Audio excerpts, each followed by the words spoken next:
Tá, mas o que exatamente? É porque você não entendeu threads ainda, é isso? Lembrando que a atividade eu deixei, né, para... Sempre eu deixo no final de semana. Por que eu deixo no final de semana? Porque a gente ainda vai conversar, né, sobre o assunto que vocês leram, né? Então, eu espero que vocês leiam até quinta-feira, porque nós vamos falar sobre threads, né, na sexta-feira.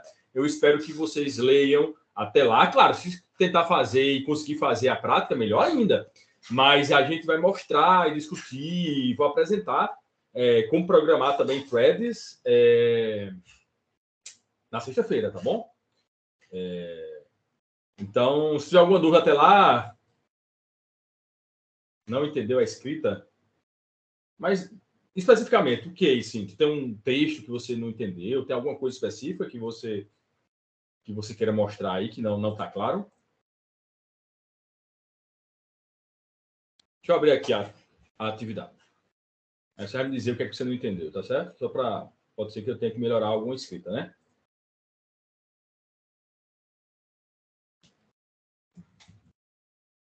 Pode acontecer naturalmente, tá, pessoal? Então, de fato, não está muito claro. Deixa eu jogar aqui a tela do navegador.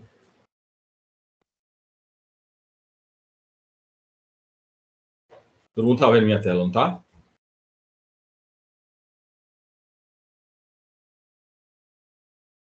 Alguém precisa falar, tá certo? Que eu não consigo ver sempre o chat de vocês, não. Beleza. Bom, então vamos lá. Atividades. Estou imaginando que você esteja falando sobre a prática exemplo thread, não é isso? Vou abrir aqui. Isso mesmo, professor. Qual parte aqui? O que exatamente aqui? Em qual item, eventualmente, você não entendeu bem assim, a escrita? Pensa que eu faço do passo 1 até o 5. Eu fiz até o 5. Do 1 passo até o 5. Aí, a partir do 6, eu fico meio confuso com o que o senhor quer dizer. Por exemplo, eu tenho que fazer tudo de novo, tá no passo 1 até o 6. Fico meio perdido, só manda fazer de novo, que tá no passo 4 e no 3 de novo. Aí eu fico meio confuso com isso. Peraí, não entendi. Vamos lá. Qual é o item que você começou a ficar confuso? Diga exatamente o item que você começou a ficar confuso. A partir do 7. Tá, então vamos lá, vamos ler. Ó, após baixar o código-fonte, descompactar, importe o projeto do IntelliJ, beleza? Lê a seguinte somatório, executa o código, altera o código para... bom, aí você vai alterar lá, executa o código novamente, veja o resultado, executa umas 5 vezes seguidas para ver se dá o mesmo resultado, tá? A ideia é essa mesmo. Executa 1, 2, 3, tá dando o mesmo resultado? Agora altera o código para mostrar o ID da thread. Aí, né, faça exatamente isso que está fazendo. Beleza, aí é 7. Explicação. Perceba que o 7 não é um passo, o 7 é uma explicação. Perceba... tá. Vamos ver o 6 ainda, tá? No import thread, importe também o método getIdent. Aí eu falo como é que é, from, tal. Dentro do for, coloque. Vai colocar dentro do for. Reexecute o seu código. Ou seja, o código que está até então. Né? O código até a última alteração que foi esse print. Deu o mesmo resultado? O que ocorreu? Reexecute umas 5 vezes seguida. Não é você reexecutar os passos 1, 2, 3, 4, 5, não. Reexecutar o código. O código. Tá certo? Você não vai... O que eu estou dizendo aqui, ó. Execute 5 vezes do passo 1 até o 5. Não é isso que eu estou dizendo, não. É 5 vezes seguidas o código até então. Tá claro isso? Tá claro. Era isso que eu estava ali confundindo, né? Não. Quando chega a partir do 8, a partir do 10, eu acho. Aqui, ó. Só no passo... Ali no passo 4. Só não tá mandando criar outra thread, não, professor? Em qual passo? Vai no 10 aqui, ó. Cria uma nova 10. thread S2. Tá. Cria uma nova thread S2. Tu vai pegar o código, não tem um S1 lá. Ctrl+C, Ctrl+V. Thread 2, S2. Agora, computando o somatório de 11 a 20. Significa que se antes era de 0 a 10, agora é de 11 a 20. Não é isso? Na parte 4, só não tá mandando criar outra thread de 11 a 20 para fazer a mesma coisa? Altere, tá. Uma que calcular o somatório de 0 a 10 e outra tal. Peraí, viu?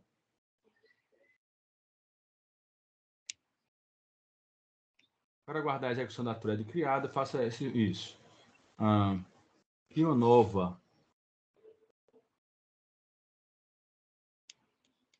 Na realidade, eu acho até que a 10 nem faz sentido. Eu não sei porque tá aí, eu confesso. Porque o passo 10 está aí. Eu não me lembro porque eu coloquei esse passo 10, certo? Altero, vamos lá para o 4. Altera o código para executar duas threads. Uma que é o claro somatório. Isso. Então você vai ter que ter duas threads ali. Eu acho que não faz sentido, na realidade, o 10 está aqui, tá bom? Se já tem duas threads, como, né? No 4 já tem, isso aqui é algo a mais, tá certo? Eu acho que eu tinha uma sequência de passos e em algum momento eu alterei e esqueci de tirar essa linha. Porque realmente no 4 eu já tenho duas threads, beleza?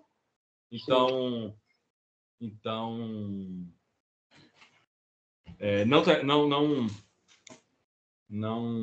não faz sentido realmente o passo 10, beleza? Isso aí na parte. Se eu só manda criar na parte 10 o S2, a thread 2, né? Mas faria mais sentido retirar a parte 4. Criar só a thread 2 na parte 10. Na realidade, pensando bem, na realidade, o que eu quero o resultado aqui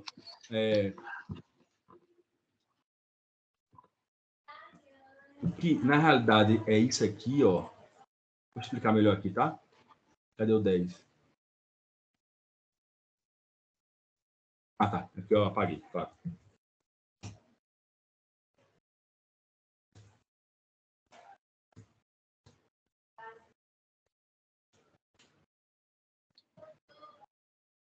O código agora terá duas threads. Uma que calculará a somatória de 0 a 10 e outra que calculará de 0 a 1. Executa menos... Pronto. Então, simplifica, tá certo? Agora sim, professor. Agora tá tudo certo. Valeu. De fato, estava duplicada aqui a história do... Eu já mandava desde o começo, né? Criar as duas mas, na realidade, eu só precisava criar as duas. A segunda, eu só tinha interesse a partir do passo 9 e 10, né? Então, de fato, estava meio estranho. Valeu, obrigado, viu? Aí ficava meio confuso quando misturava porque o código do... Porque eu vou criar, se eu já criei, né? 7. Sim. Isso, sem dúvida, sem dúvida. Valeu, obrigado. E se tiver essas inconsistências assim, pessoal, vai acontecer eventualmente, tá? De eu passar batido nessas coisas, porque eu altero, inclusive, esses documentos, então vou melhorando. Às vezes eu melhoro, mas pior em outro canto, né? Insiro um bug, vamos dizer assim. Isso era um bug aqui, né? Um bug de texto. Então, podem, de fato, me falar que eu altero, tá? Onde é que eu estava aqui? Peraí. Não, na realidade, eu posso fechar aqui. Eu vou só minimizar aqui. Então, olha só, pessoal. Na realidade, eu queria... Lembra que eu falei para vocês que na próxima aula, que é esta agora que nós estamos, eu iria conversar com vocês sobre alguns comandos para tratamento de processos, não é?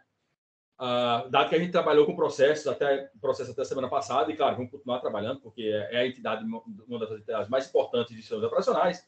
Inclusive, esta semana continuamos falando sobre processos. Porém, algo específico de um processo, que são suas threads, não é? Para quem já leu aí, viu que thread, na realidade, o que executa no processador é a thread do processo, né? Onde thread é uma linha de execução. Ou seja, imagine que eu tenho um processo, que é uma estrutura de dados, você já sabe disso, né? Um processo de código de ID 10. Nessa estrutura de dados, você vai entender que lá na tabela de processos vai ter algumas informações sobre o processo, concorda? Qual é o PC, né? Qual é o PSW, quais são os arquivos abertos do processo, em quais posições de memória ele está. Em resumo, tem informações para o sistema operacional gerenciar a execução daquele programa. Porém, tem uma outra coisa que um processo tem, que são suas threads, ou seja, suas linhas de execução. Um processo eu posso ter, para um processo, num processo pode ter várias linhas de execução. Então, na leitura que vocês fizeram aí, ou estão fazendo, né, que é até quinta-feira, tá, para concluírem, vocês vão ver que, por exemplo, um Word da vida, um Keynote aqui da vida, que é o PowerPoint, vamos dizer assim, do Mac, tá certo? Basicamente, quando você altera alguma coisa aqui, ele está contando as palavras, ele tá atualizando aqui essa parte aqui visual de próxima página, ele está salvando temporariamente um arquivo para, se faltar energia no teu computador, ele conseguir recuperar.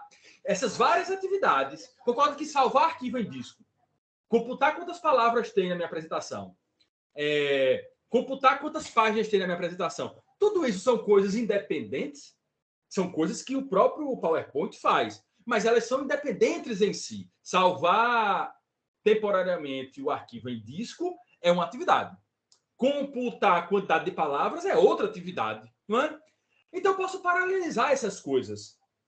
É esse paralelismo, né? Para paralelizar atividades dentro da execução de um processo, eu crio threads. Ok? Eu crio threads. E aí você pode perguntar para mim, professor, eu estou executando um programa, um Python lá, e eu nunca fiz uma thread. Saiba que tem a thread main. Mesmo que você não faça a thread, você mesmo foi lá e programou a thread, um programa só executa se ela tiver uma thread. Então, quando você manda executar Python 3.9, 3.7, espaço, o teu arquivo .py, teu programa vai executar e ele tem uma única thread. A não ser que você mande programaticamente criar mais de uma thread no seu processo. Tá claro isso? Então é isso, sobre isso que vocês vão ler. É sobre esse assunto que nós vamos discutir essa semana, especificamente na sexta-feira. E aí, só para um outro exemplo, é jogo, né? Counter-Strike, qual é um outro que se joga muito no Android? Eu mesmo voltei a jogar de vez em quando aqui, para desopilar, eu jogo Call of Duty, por exemplo, né? Estou dando só exemplo, mas qualquer jogo é assim, que é o Call of Duty. Então, você já jogou na Call of Duty, e aí você vê... Vocês sabem que são vários usuários no mundo, né? Milhares de usuários no mundo, e aí uma partida, por exemplo, tem 100. Vamos imaginar que seja o Battle Royale, né? Você tem 100 pessoas guerreando numa área, lá numa região. 100 pessoas reais, né? Nos seus computadores ou nos seus celulares, né? E aí o que acontece? Imagina só que você vê uma pessoa, né? Você vê uma pessoa vindo ali para cima de você, né? E aí você dá um tiro. Imagina se fosse um passo por vez. Um passo por vez seria assim, ó. Tu daria um tiro, pá. Aí depois viu a pessoa. Tu tem que sair e se deslocar, porque senão o cara, né, atira em você. E aí você dá um passo para a esquerda, dá outro tiro. Seria assim, ó. Tá. Anda para a esquerda. Pá. Anda para a esquerda. Seria, pula. Dá um pulo. Não pode atirar. Cai. Altera a posição do jogador oponente. Altera. Aí seria um negócio assim, né? Um negócio em frames, tá certo? Porque eu teria... Claro que não seria tão lento assim, né, pessoal? Estou exagerando a lentidão, mas entenda que seria uma coisa por vez. O que Thread faz é, por exemplo, trabalhar com a arma, trabalhar com a comunicação em rede para saber onde estão os oponentes. Todas essas coisas são várias threads do jogo. Eu tenho que abrir várias threads do jogo para que essas coisas executem em paralelo, porque senão você teria um jogo sequencial. Tá clara a ideia de threads aí, da necessidade de threads?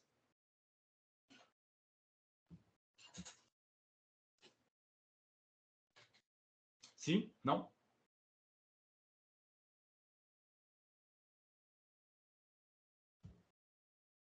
Pessoal, vocês estão aí? Estão me escutando? Sim, professor, tudo certo. Massa. Então, lembrando que essa discussão a gente vai travar... A gente vai né, entrar nessa discussão na sexta-feira, tá certo? Então, leia o material até lá. Tu não entendeu? Não foi, Felipe? Qual parte? Qual parte, Felipe?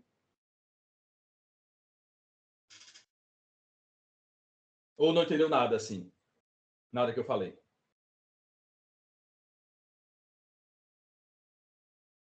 Tá. Então, faz o seguinte. Como sexta... Eu vou falar de novo agora. Eu vou tentar falar de outra forma. Nada mesmo, né? Beleza.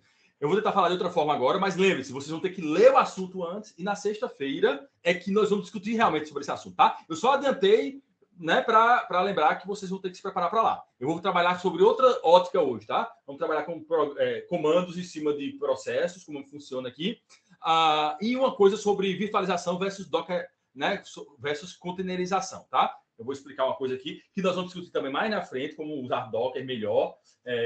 Vai ter uma atividade que o monitor Arthur está preparando para vocês fazerem, prática de uso de Docker, mas aqui eu vou explicar a teoria rápida de Docker, tá bom? Vai voltar para threads. No SO, né, nós temos um processo, né? Assim, já entendeu que um processo é gerenciado pelo SO, e esse processo... Deixa eu até colocar aqui, deixa eu ver aqui se eu consigo...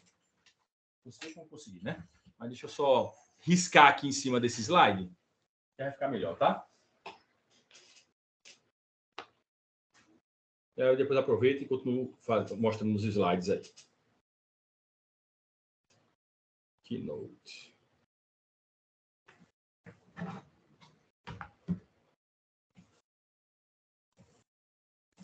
Olha, o que eu estou dizendo é o seguinte.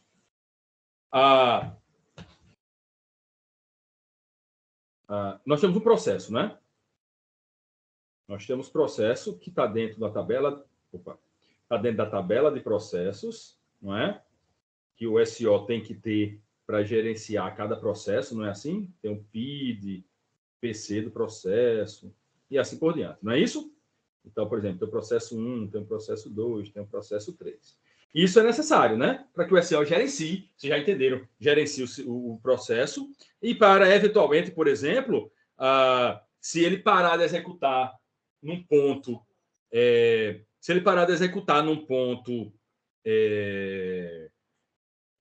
o processo 1 aqui, o PC é 10, né? E ele foi executar o processo 2, para voltar a executar o processo 1, não é? Ó, quando voltar a executar o processo 1 aqui, ele sabe que a próxima linha de execução, né, a próxima instrução, é a instrução 10, concorda? Então, eu preciso gerenciar, o seu profissional precisa gerenciar um processo. Na prática, o que é executado no processador não é o processo, são as threads de um processo. E o que são as threads de um processo? São linhas de execução. A gente pode traduzir threads como sendo linha de execução. Então, cada processo aqui, por exemplo, um Word, ele pode ter uma linha de execução, uma única linha de execução. Então, a gente diz que esse processo é monothread. Significa que ele vai executar a primeira instrução, a segunda instrução, a terceira instrução, sequencialmente, ok? Porém, o Word não é assim. O Word ele é multithread. Algo que é multithread é porque tem duas ou mais threads, concorda? Mais de uma. Então, o Word tem mais de uma thread. E o que é que cada thread dessa faz? Cada thread dessa pode executar num núcleo diferente do seu SO, do seu processador. Tá claro? Então, cada thread ela pode executar em processadores ou em núcleos diferentes. Por isso o paralelismo aí. O paralelismo só acontece se seu programa for multithread, mais de uma thread. Então, por que eu criaria mais de uma thread, professor? Simples. Essa primeira thread seria uma thread para ficar salvando o arquivo, para que não, se faltar energia, eu consiga recuperar o arquivo. Essa outra thread vai estar executando, contando palavras. Contando palavras. Essa outra thread vai ficar atualizando a tela do Word. Ok? Então, eu posso ter... E tudo é programação, né, pessoal? Isso aqui tudo quem faz é programador. Quem programa as threads é o programador. Você faz os vários códigos dentro do teu processo e aí você diz, ó, a thread de salvando vai executar tal função, a thread de contar palavras vai executar tal função. Então, significa que você agora pode paralelizar as atividades do Word utilizando diferentes núcleos ou diferentes processadores do teu computador. Ok? Beleza? Ficou mais claro agora, Felipe? Tu consegue abrir o áudio aí?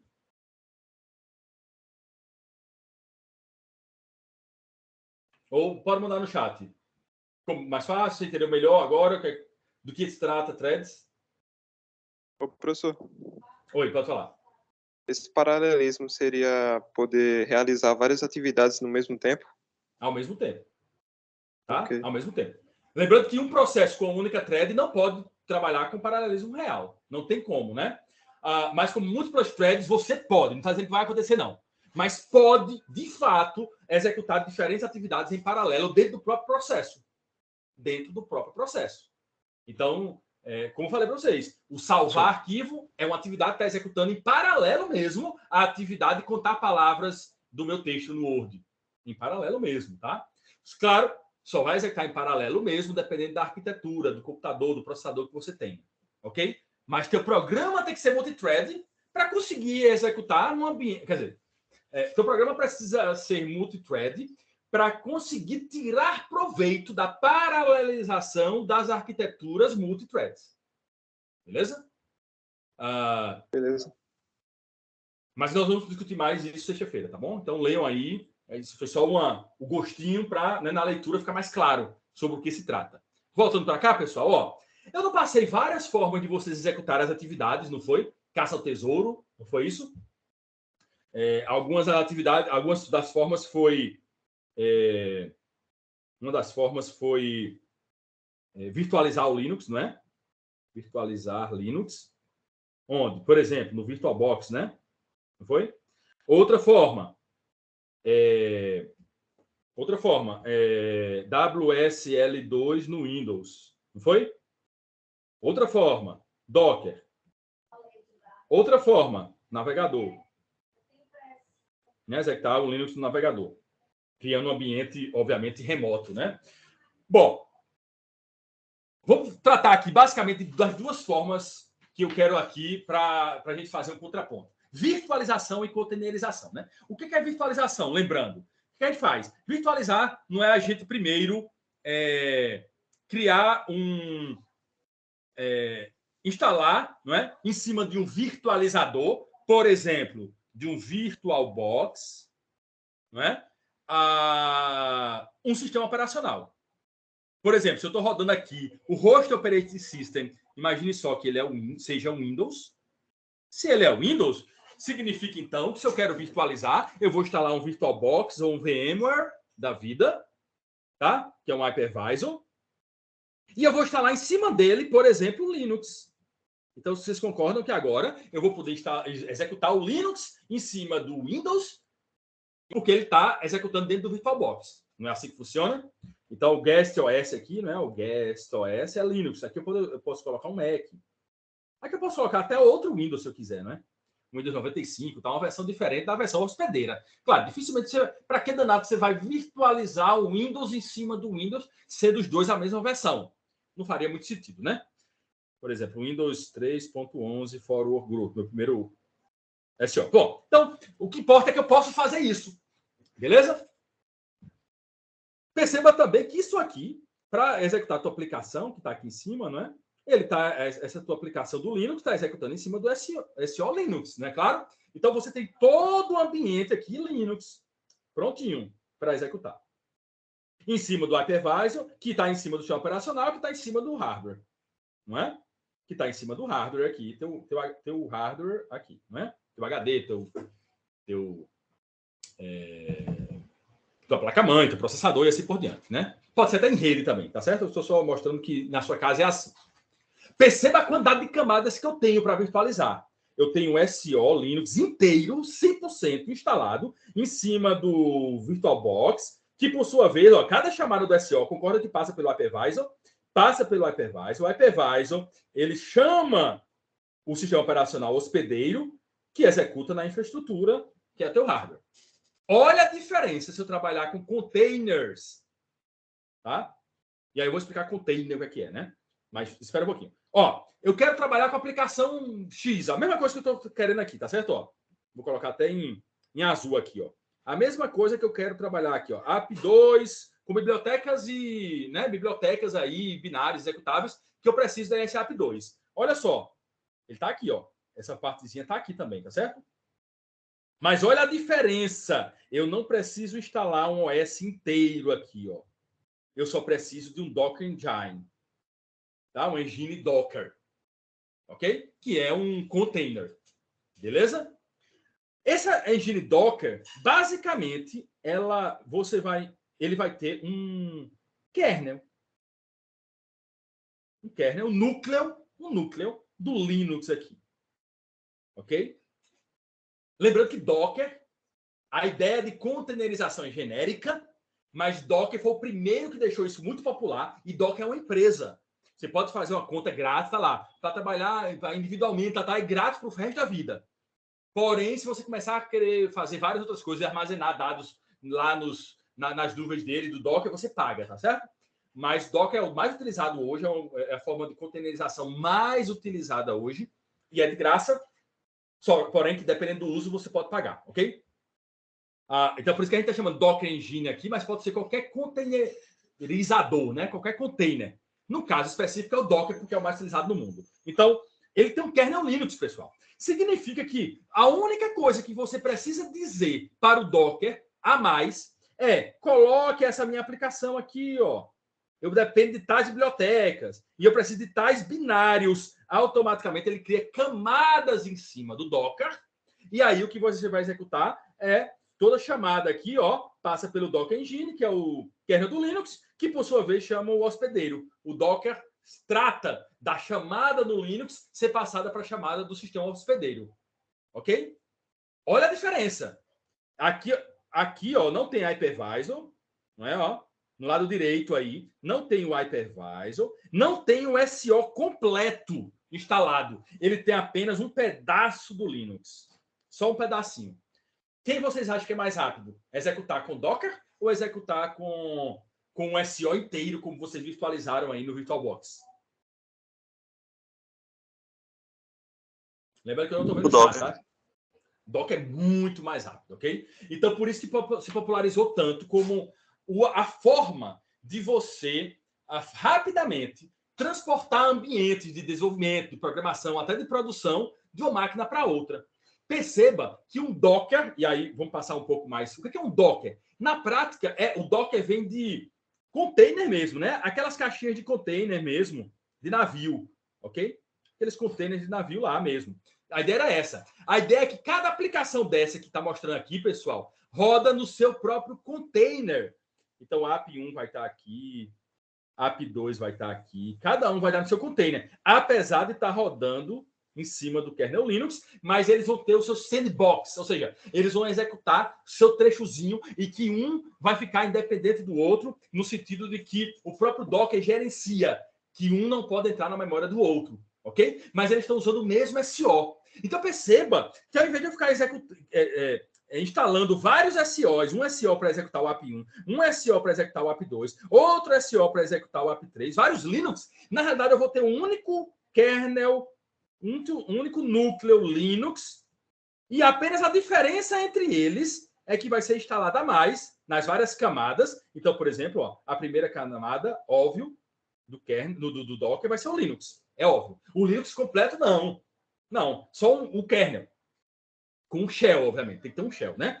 E aí, acima do Linux, eu vou colocar, por exemplo, instalar o sudo, que não tem. Aí, em cima desse aqui, eu vou executar, vou instalar o app1, tá? O app1. Então, você vai colocando camadas em cima de camadas. E o Docker gerencia. Só o que é diferente é que ele instala. Só o que é diferente é que ele instala. Então, na prática, pessoal, olha só como é simples.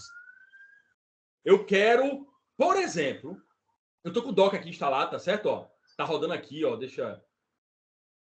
não tá mostrando para vocês, não, porque tá tem muito ícone aqui no meu, sabe? Deixa eu fechar o pós-gri aqui. Tá até rodando o pós-gri, nem precisava. Vou parar e vou sair para ver se o ícone... apareceu, ó. O ícone do Docker tá aqui, tá? Então a primeira coisa que você tem que fazer é instalar o Docker, né? No Linux é muito fácil. Você tá dentro do Linux, instalar um Docker dentro do Linux... É simples porque o próprio kernel é o kernel do próprio hospedeiro, né? Mas instalar o Docker no Windows e no Mac é algo a mais, concorda? Porque eu tenho que instalar todo o kernel do Linux, tanto no Windows quanto no Mac. Então, por isso, tem que ter um instalador. No caso do Mac aqui, eu instalei. Você buscar, né? Eu coloquei o passo a passo para você, né? Tá aí para quem fez a atividade Caça-Tesouro 1, eu digo lá, quem quer trabalhar no Docker, faça assim. Eu vou fazer uma atividade específica que todo mundo vai trabalhar com Docker, tá, pessoal? Por quê? Porque Docker é a forma mais utilizada hoje em dia para os desenvolvedores manterem ambientes de desenvolvimento, sem precisar ficar instalando na mão no seu próprio computador. Eu não disse o principal uso, mas eu vou mostrar aqui o desenho, tá certo?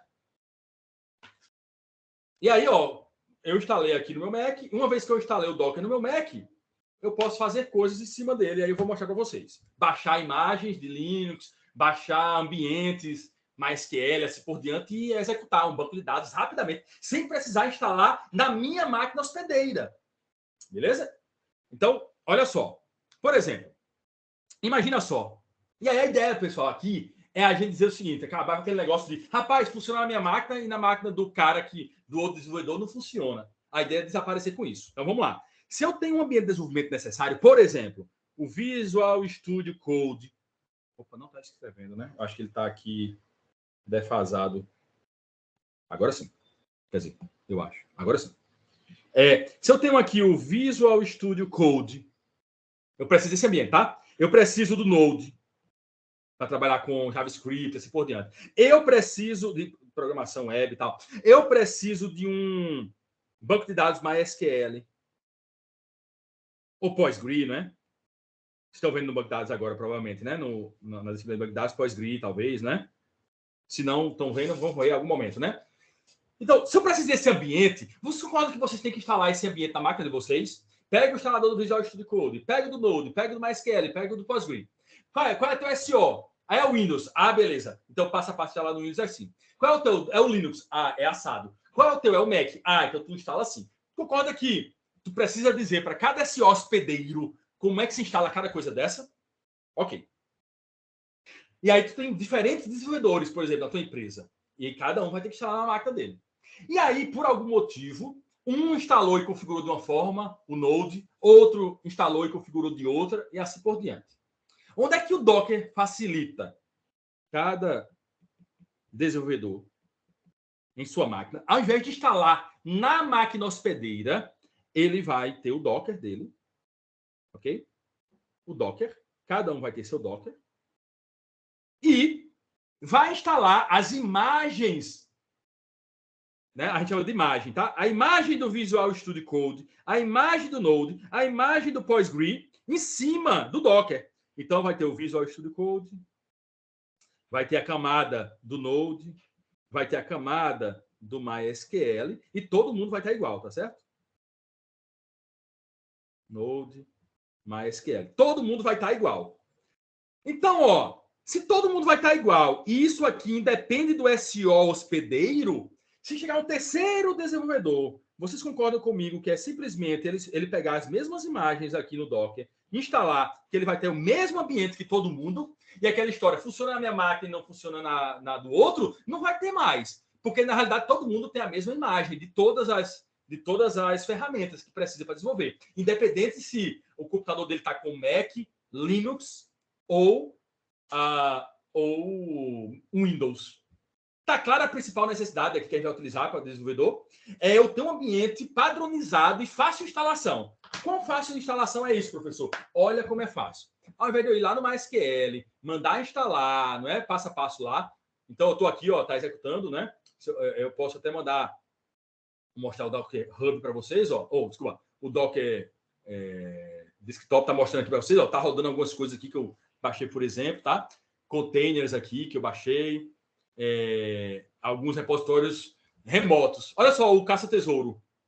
Aqui, ó. Eu criei uma imagem do caça-tesouro, que é o quê? Basicamente é o Linux Alpine, com cópia de alguns arquivos que eu fiz e mais o passo a passo que vocês viram lá, copiando, obviamente, para dentro desse caça-tesouro 1 aqui, copiando os arquivos para vocês fazerem a atividade. Então, olha o tamanho do Linux que vocês fazem. O Linux inteiro, vocês sabem, quando instala 5 GB, 6 GB, 10 GB. O Linux que vocês vão instalar na máquina de vocês para executar o caça-tesouro, o kernel, ele só guarda 50 MB. Você só precisa de 50 MB na sua máquina para fazer o caça-tesouro 1 e é o Linux inteiro aqui dentro executando. Olha que coisa pequena, né? Aqui é o Twitter Angle com o Node.js, um bocado de coisa que eu copiei com o Node Mods, meio giga. Porque eu mandei copiar um bocado de arquivos, realmente. Aqui é grandinho, tá? Basta você. Ó, tá público aqui, ó. Esse aqui tá privado, esse aqui tá público. Se você fizer, né, é um Docker pull. Pull é puxar, não é? Push, né? Lembrando, push em inglês é empurrar, né? É o inverso. Parece que push é puxar, né? Não, push é empurrar, pull é trazer, né? Então, Docker pull traz das nuvens e joga a imagem para o teu computador. Então, se você der um Docker pull em GugaVag /caça-tesouro 2 -SA, tu vai baixar o caça-tesouro 2 aí, que é de sistema de arquivos, na tua máquina. E aí você vai poder fazer essa atividade aqui, que é o Linux. Olha o tamanhozinho dele só, 9 MB só. Por que só 9 MB? Porque, pessoal, ele está em cima disso aqui. Eu posso depender, uma imagem pode ficar dependendo da outra. Então, significa que eu vou colocar camadinhas e só o que é diferente entre essas imagens é que o Docker instala. Só o diff. Por isso que é tão pequeno. Eu não preciso instalar o Linux inteiro. Eu instalo o que é diferente apenas. Tá claro para vocês aí a facilidade do ambiente, como é prático isso aqui. Então, ó, eu posso chegar aqui no Docker Hub, na internet, ó. eu chego no... Eu acho que eu fechei a tela aqui, ó. Eu vou entrar aqui no Docker Hub. Não está mostrando.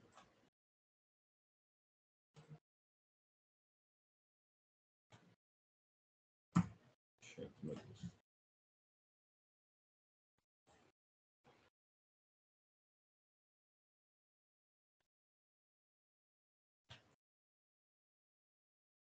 Vou baixar aqui, pegar a tela. Né?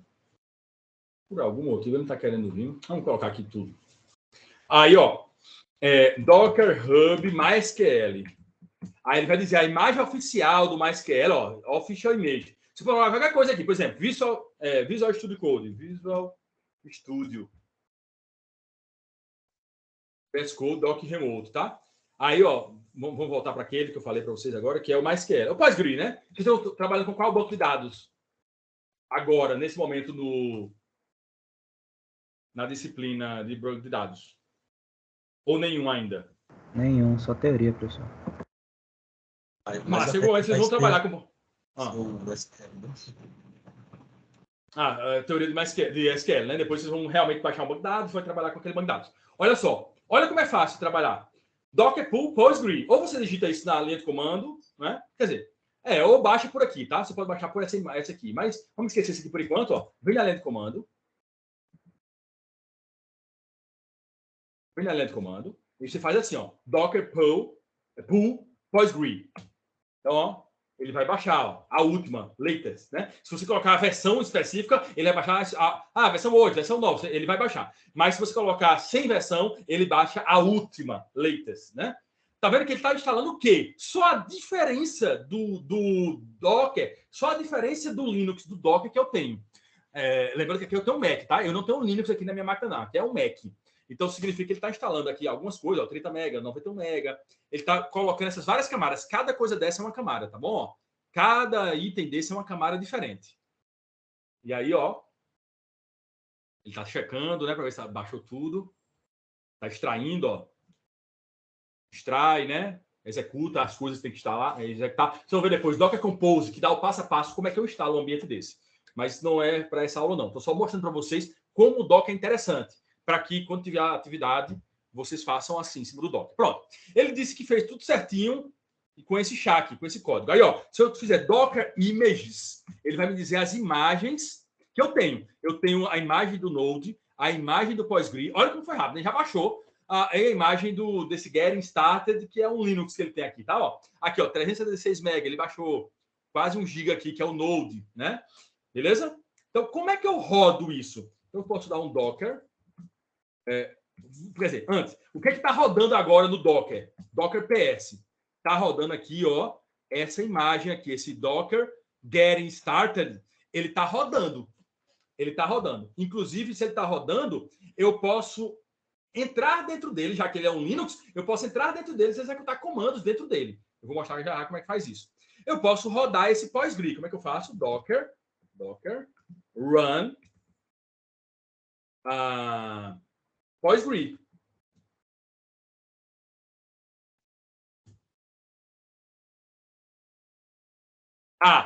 Eu tenho que passar, aí é questão aqui do Node, tá? Você tem que ler isso aqui.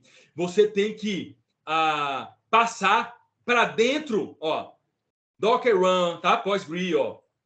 Você tem que passar algumas informações, algumas variáveis que ele precisa. Qual é o nome do usuário? Qual é a senha do usuário, entendeu? Então, ó, ele exige isso. Eu posso também configurar um ambiente para isso. Então, ó, -name, ele está chamando de some PostgreSQL aí, PostgreSQL password é igual a mais secret password, -d PostgreSQL. Então, ó, ele está rodando banco de dados, PostgreSQL já na minha máquina, cujo password é esse mais secret password, não é? Beleza? Então, ó, Docker PS, tá rodando aqui, ó.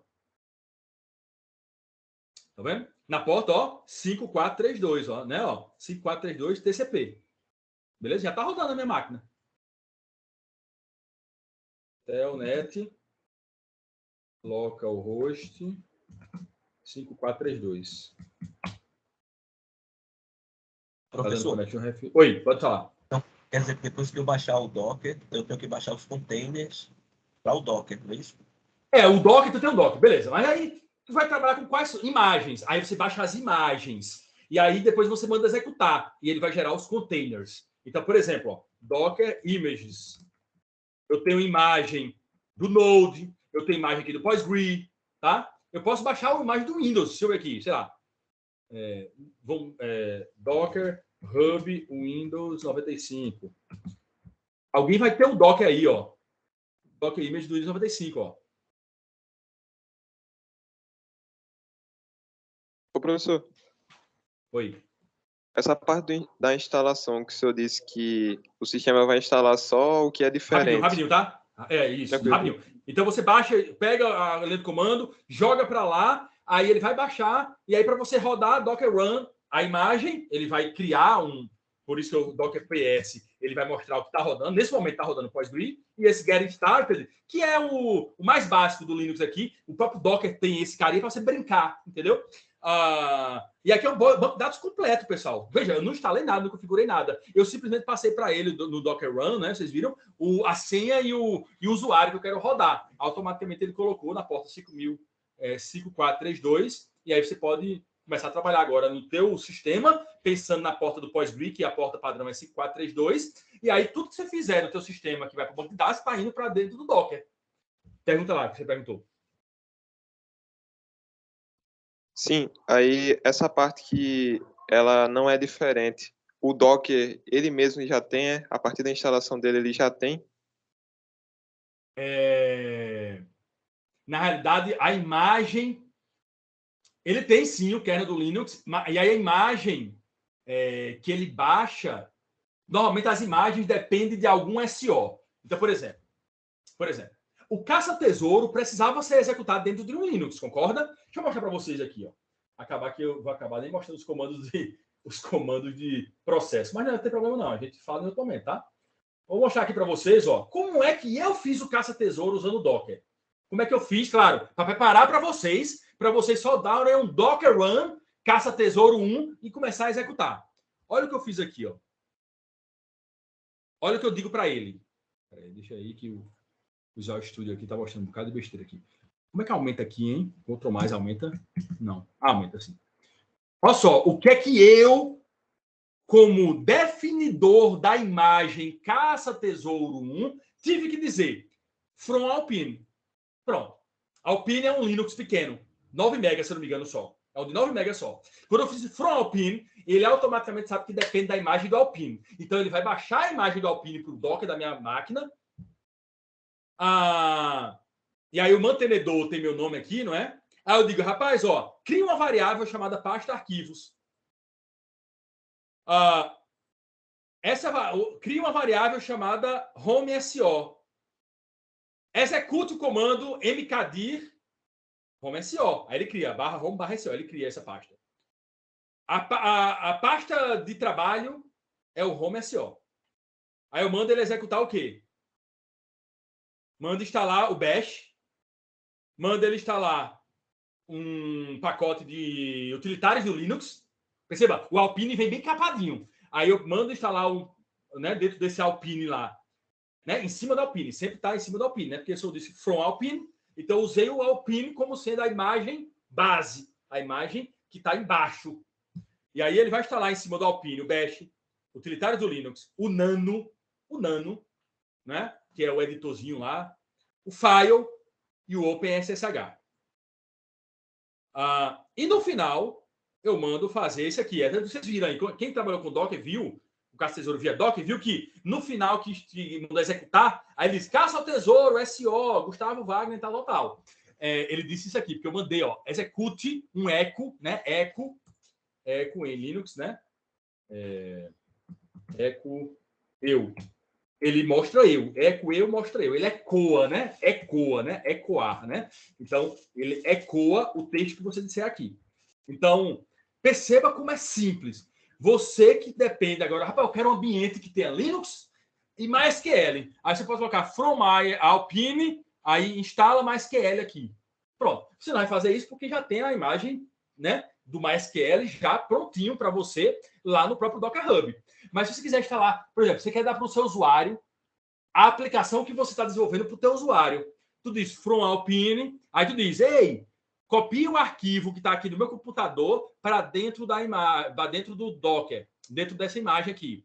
Aí tu faz, executa o Node, exporta a porta 4.000 dentro do meu Node para a porta 10.000 na máquina hospedeira e dá isso para o usuário. Aí diz assim, rapaz, ó, roda aí Docker Run aplicativo. Aí ele vai executar o Docker Run aplicativo. Aí ele vem aqui, ó, ele vem aqui e faz localhost, a porta do aplicativo, né? No caso, eu falei agora para vocês 10.000, né? http //. Porra, por que danado ele tá... Olha, porque eu vou falar que é isso aqui, ó, Docker Run, isso aqui tá rodando dentro do Docker. Tá? A tua aplicação mostraria aqui, como tá mostrando isso aqui agora, tá? Mostraria tua aplicação rodando na máquina do usuário. Perceba como é fácil você mandar uma imagem, alguma coisa, para ele rodar, não é? Então, olha só o que eu fiz, ó. Porque isso aqui mostrou o próprio Docker. Se eu der um Docker PS, vai me mostrar o que é que está rodando esse Linux aqui do Docker. E ele está dizendo assim, rapaz, ó, na porta 80, exportado, na porta 80 dentro da imagem, eu estou exportando para a porta 80 para fora da imagem. Significa que é a porta 80 do meu Mac. Ah, então se eu fizer aqui, ó, localhost, porta 80, ele abre esse tutorial aqui, ó. É uma aplicação que está rodando lá. Tem uma aplicação rodando, que é essa aplicação aqui. Então, aí você pode clicar aqui, tem um manualzinho, e assim por diante. Ok? Tá claro como é que funciona o Docker? Sim, professor, obrigado. Nada. Então, ó, eu quero entrar nesse container aqui. Não está rodando lá o PostgreSQL? Não está rodando esse outro? Eu posso entrar na imagem. Como é que eu entro na imagem?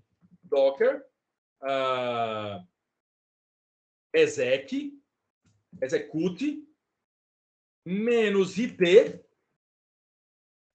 Aí, ó, execute de forma interativa, você vai cair no shell. Depois eu explico melhor o que é cada letrinha, tá certo? Mas -it.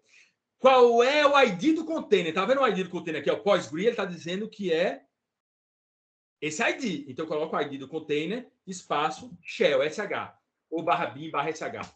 Aí ele vai entrar, ó. Tá vendo aqui, ó? Eu agora não estou mais no meu Mac. Tá, pessoal? Eu não estou mais no meu Mac.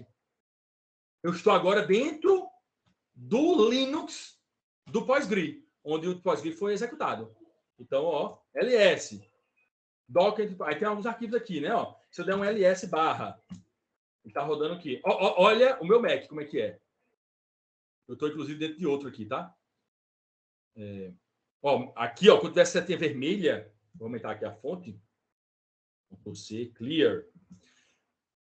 Essa setinha aqui, ó, é porque eu estou no meu Mac, tá certo? Essa outra aqui, ó, vou dar um clear aqui. Essa outra cerquilha aqui é que eu estou dentro do Linux que está dentro, né, do Docker, da imagem do PostgreSQL. Então, ó, eu vou dar um ls barra, tem essas pastas. Olha o ls barra, tem essas pastas, bem diferente, né? E, ó, o ls do Mac mostrou bonitinho, azulzinho, né? Parte azulzinho, arquivo normal. Aqui não, porque o ls daqui não tem essas frescurinhas lá de mostrar com cores diferentes, tá certo? Beleza?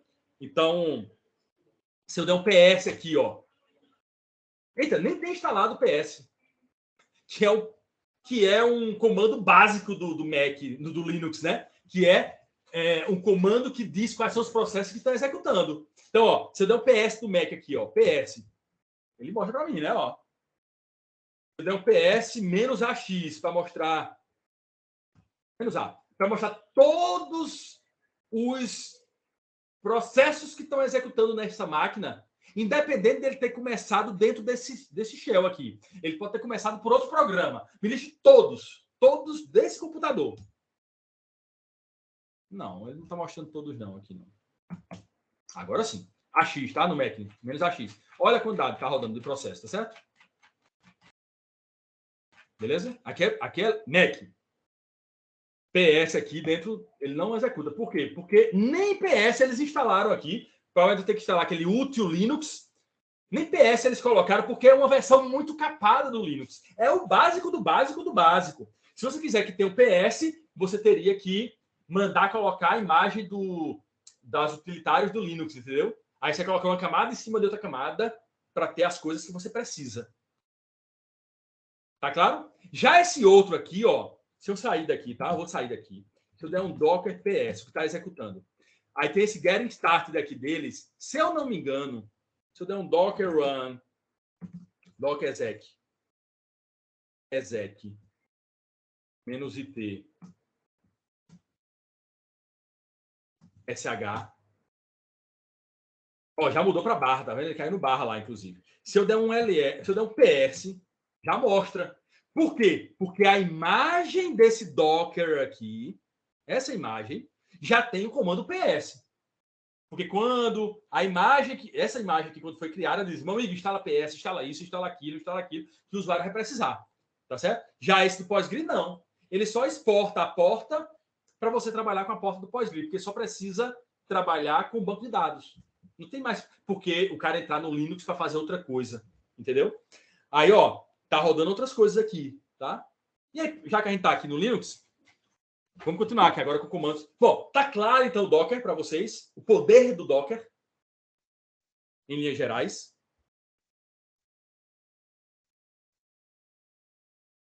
Sim, não?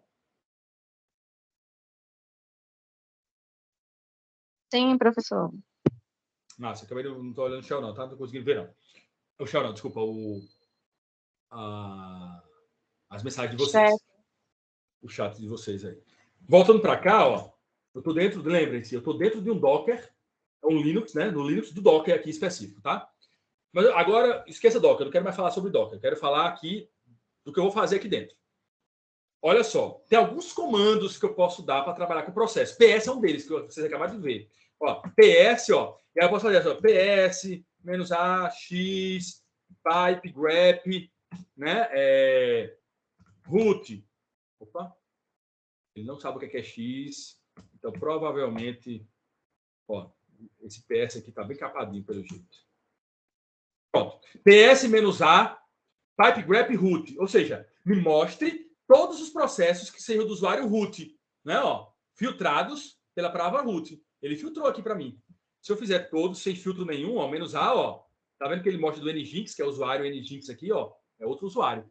Tá certo? Então, PS lista os processos que está executando. E aí, normalmente, a gente usa com grep, porque eu filtro o que eu quero, né? O que eu quero buscar. Por exemplo, me dê todos os comandos que tenha Nginx. PS, -A, pipe, grep, Nginx. Ah, eu quero todos que tenham a palavrinha Java.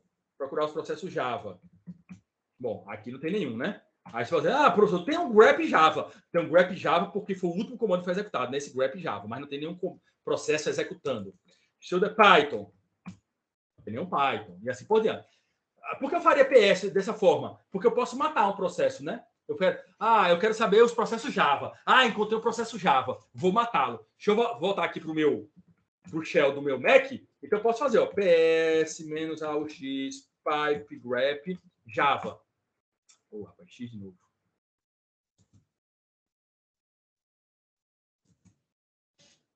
Ele encontrou...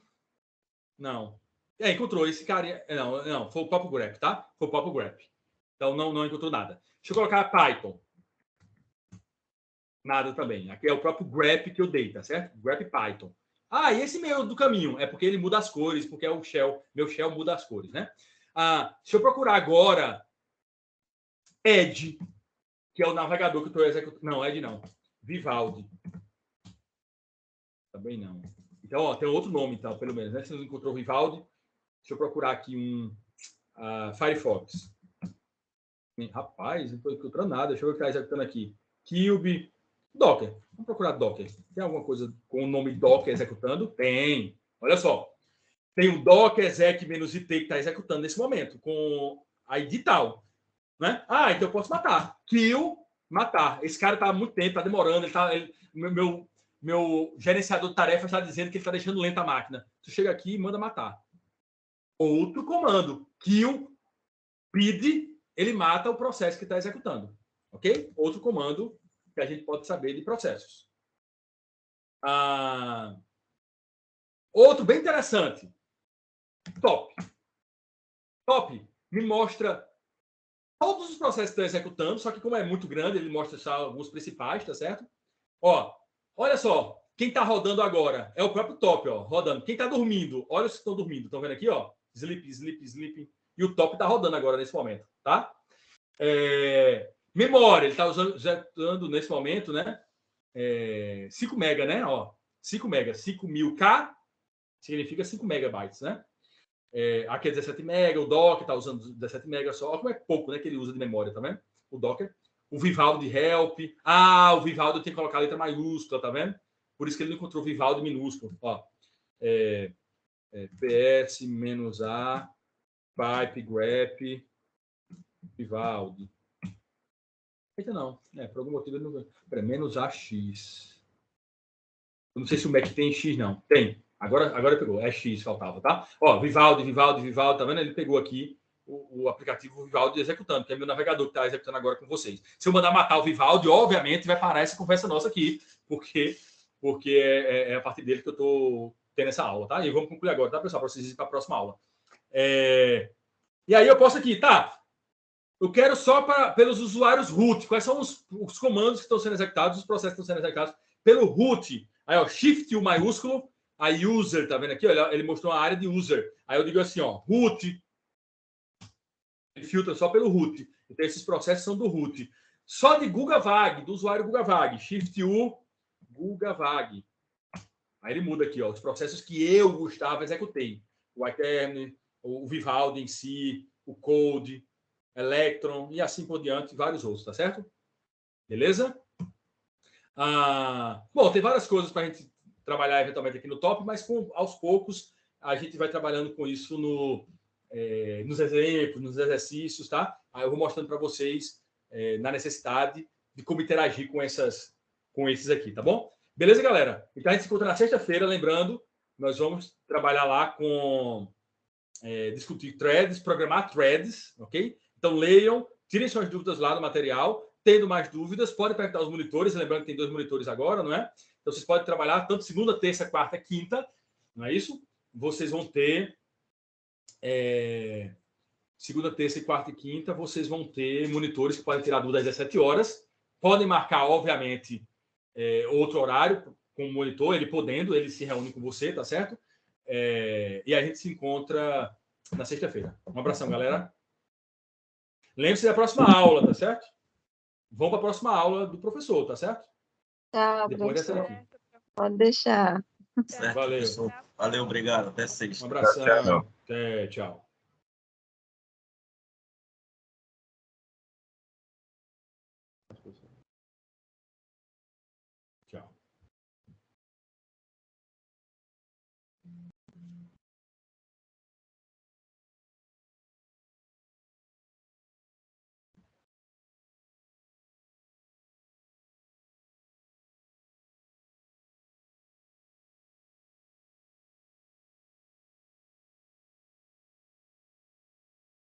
Olha, Felipe. Tchau, Tom.